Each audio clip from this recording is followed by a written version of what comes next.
मेरो नाम संगीत हो। म 24 वर्षको भए। म काठमाडौँको गाउँमा एउटा बृहत परिवारमा जन्मिएको हुँ। मेरो घरमा 3 जना दाजुभाइ र 4 जना दिदी छन् र म सबैभन्दा कान्छो छोरो हुँ। मेरो जेठो दाइ र मेरो उमेर 13 वर्षको फरक छ। उहाँको विवाह 20 वर्षको उमेरमा नै भएको थियो। विवाहपछि भाउजूले एक छोरी र एक छोरा जन्माउनुभयो। दाइ समय समयमा कामको सिलसिलामा धेरै समय बाहिर बस्ने गर्नुहुन्थ्यो। समय बित्दै जाँदा म पनि बिस्तारै ठूलो हुँदै गए। 14-15 लाग्दासम्म मलाई यौनको बारेमा थाहा थिएन, तर साथीहरूले कहिलेकाहीँ कुरा गर्ने गर्थे र हस्तमैथुनको बारेमा पनि भन्ने गर्दथे, तर मैले त्यति बेलासम्म हस्तमैथुन पनि गरेको थिइनँ। तर पनि कहिलेकाहीँ भाउजूले नुहाउँदा वा सुतेको बेलामा भाउजूका सेता तिघ्रा देख्दा। यस्तैमा एक दिन दाइ कामको सिलसिलामा 1 हप्ताको लागि बाहिर जानुभएको थियो। दाइ नहुँदा म प्राय दाइको कोठामा नै सुत्ने गर्दथे, त्यसैले त्यस दिन पनि म दाइको कोठामा नै सुते। कोठामा म खाटमा र भाउजू भुइँमा नानीहरूसँग सुत्नु भएको थियो। भाउजू सुत्दा जहिले पनि म्याक्सी लगाएर सुत्ने गर्नुहुन्थ्यो। त्यस दिन करिब 12:00 बजेतिर अचानक मेरो आँखा खुल्यो। कोठामा सानो मधुरो लाइट बलिरहेको थियो। मैले भाउजूतिर हेरेँ। भाउजूको म्याक्सी माथितिर सरेर लगभग तिघ्राको माथिल्लो भागसम्म पुगेको थियो र भाउजूका सेता तिघ्राहरू प्रष्ट रूपमा देखिरहेका थिए। यो देखेर मलाई अनौठो अनुभव हुन थाल्यो र म साथीहरूले भनेका कुराहरू सम्झन थाले। म उठेर भाउजू नजिक गएर भाउजूका तिघ्रालाई हातले छोए अनि बिस्तारै भाउजूको म्याक्सीलाई अझ माथितिर सारे। भाउजूले प्यान्टी लाउनु भएको रहेनछ, यसैले भाउजूको भुत्लाले ढाकेको पुती देखिहाल्यो। मैले यो नै आइमाई मान्छेको पुती देखेको पहिलो पटक थियो। मलाई भाउजूको पुती छुन मन लाग्यो, तर डर पनि लागिरहेको थियो कि कतै भाउजू उठ्नुहोला कि भन्ने। मैले आँट गरेर भाउजूको पुतीतर्फ हात बढाए र छोए पनि, तर भाउजू गहिरो निन्द्रामा हुनाले थाहा पाउनु भएन। मेरो हौसला अझ बढ्यो र मैले भाउजूलाई चिक्ने विचारले मेरो ट्राउजरलाई तल सारेर लिङ्ग बाहिर निकाले। मेरो लिङ्ग फुलेर कडा भइसकेको थियो, तर चिक्दा त भाउजूले थाहा पाउनुहोला भन्ने डर लाग्यो अनि भाउजूको पुती हेर्दै लिङ्गलाई समातेर साथीहरूले भने जस्तै गरी हल्लाउन थाले। एकछिन हल्लाएपछि मेरो लिङ्गमा अनौठो अनुभव हुन थाल्यो र मेरो लिङ्गले भाउजूको तिघ्रा र पुती वरिपरि बिरेपात गरिदियो। यसपछि म एउटा कपडाले लिङ्ग पुछेर सुते। भोलिपल्ट बिहान उठेर स्कुल गए, तर मलाई भाउजूले थाहा पाएर केही भन्ने हो कि भन्ने डर लागिरहेको थियो, तर त्यस्तो केही भएन। यसको 2-3 दिनपछि म बिहान स्कुल गएर फर्कदा घरका सबैजना हाम्रो एकजना आफन्तको छोरीको विवाह भएकोले विवाहको लागि अर्को गाउँमा जानुभएको रहेछ। भाउजू चाहिँ घर कुर्न भनेर घरमै बस्नुभएको रहेछ। भाउजूले मलाई खाना खान दिनुभयो। मैले खाना खाइसकेर उठे। भाउजू पनि काम सकेर नुहाउन थाल्नुभयो। भाउजू बाहिर आँगनमा नै पेटीकोट मात्र लगाएर नुहाउन थाल्नुभयो। मलाई पनि भाउजूका माल हेर्ने स्वाद परिसकेको थियो, यसैले गफ गर्ने बहानामा नजिकै बसे। भाउजूलाई सायद म सानै छ भन्ने लागेर हो वा अरू कारणले हो, मसँग लाज नमानी मसँग गफ गर्दै नुहाउन थाल्नुभयो। भाउजूको पेटीकोट पातलो भएको र भिजेको कारणले भाउजूका मालहरू केही रूपमा देखिरहेका थिए। अनि भाउजू पेटीकोटको इजार खोलरभित्र हात पसाउँदै मार्न थाल्नुभयो, तर अचानक भाउजूको हातबाट पेटीकोट फुत्कियो र तल झर्यो।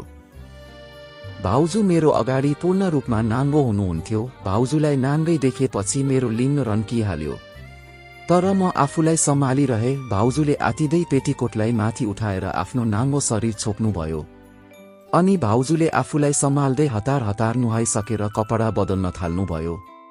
भाउजूले कपडा बदल्दै गर्दा मलाई भन्नुभयो, बाबु मलाई नाङ्गै देखेको कुरा कसैलाई पनि नभन्नु ल, मैले हुन्छ भने। त्यसपछि म भित्र गई टिभी हेर्न थाले। भाउजू पनि कपडा धुने साबुन लिनको लागि आउनुभयो। त्यसबेला भाउजूले पेटीकोट मात्र लगाई पेटीकोटले नै आफ्नो स्तनसम्म छोप्नु भएको थियो। म टिभीमा एउटा अंग्रेजी फिल्म हेरिरहेको थिएँ। त्यही बेला फिल्ममा यौन सम्पर्क गरिरहेको दृश्य आइरहेको रहेछ। मैले हतार हतार च्यानल बदल्न थाले। म हडबडाएको देखेर भाउजूले मुस्काउँदै सोध्नुभयो, बाबु किन आतिनु भएको? मैले भने, फिल्ममा फोहर दृश्य आयो अनि भाउजूले फेरि भन्नुभयो, तपाईले अहिलेसम्म यस्तो सेक्स गर्नुभएको छ कि छैन? मैले आफूले सेक्स नगरेको तर त्यस रात भाउजूको पुती देखेर हस्तमैथुन गरेको कुरा बताइदिए। भाउजू टिभीमा यस्तो देखेर जोसिनु भएछ कि के हो उहाँले मलाई भन्नुभयो म तपाईलाई यस्तो गर्न सिकाइदिन्छु तर कसैलाई नभन्नु ल। यस्तो कुरा गर्दै गर्दा मलाई पनि सेक्स गर्ने इच्छा भइसकेको थियो र मेरो लिङ्ग कडा भइसकेको थियो, यसैले मैले हुन्छ भने।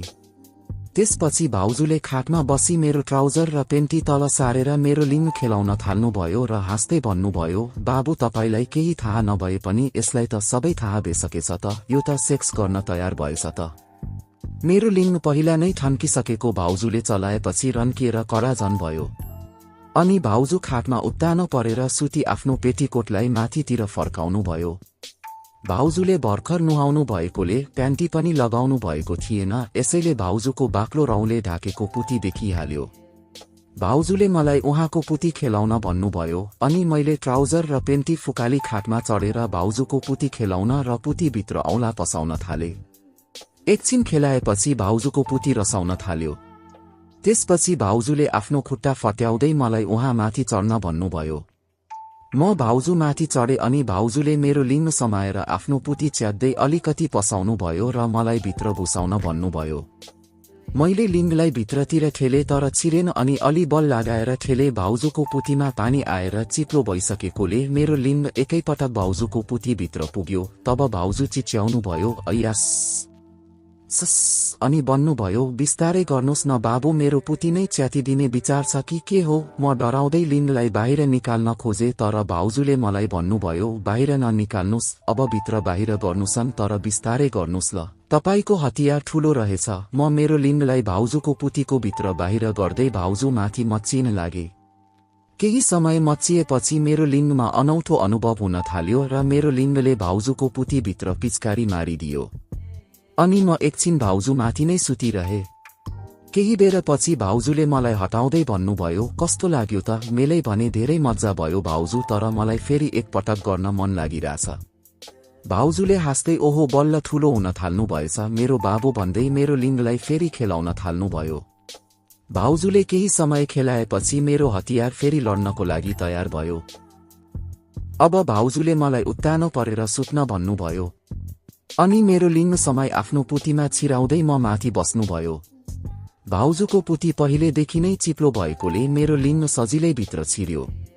त्यसपछि भाउजू मच्चिन लाग्नुभयो। म चाहिँ पेटीकोटबाट हात छिराएर भाउजूको स्तन खेलाउन लागे। केही समय मच्चिएपछि भाउजू म थाके भन्दै उठ्नुभयो अनि भाउजू खाटबाट तल झरी भित्तामा अडेसा लाग्दै अब यसरी उठेरै गरौँ भन्नुभयो। म पनि खाटबाट झरेर भाउजूको पेटीकोट फर्काउन थाले तर भाउजूले अरे बुड्डु यो नै खोल्नुहोस् न भन्दै इजार खोलेर आफ्नो पेटीकोट खोल्नुभयो। अब मेरो अगाडि भाउजू पुरै नाङ्गै हुनुहुन्थ्यो अनि मैले मेरो लिङ्ग समाती भाउजूको पुतीलाई च्यातेर भित्र छिराएर उभिएरै चिक्न थाले। केही बेरको चिकाइपछि मैले फेरि भाउजूको पुतीभित्रै वीर्यपात गरिदिए। त्यसपछि हामी दुवैले एउटा कपडाले आफ्नो यौनाङ्ग सफा गर्यौं अनि भाउजूले पेटीकोट लगाउनु भयो र बाहिर गएर म्याक्सी पनि लगाई कपडा धुन थाल्नुभयो। म पनि कपडा लगाएर भाउजू नजिक गई गफ गर्न लागे। त्यस दिनपछि अहिलेसम्म मैले भाउजूलाई धेरै पटक चिकिसके। हाम्रो घरमा धेरैजना हुनाले प्राय समय नमिले पनि हामी समय मिल्ने बित्तिकै यौनको खेल खेल्न सुरु गरिहाल्छौं।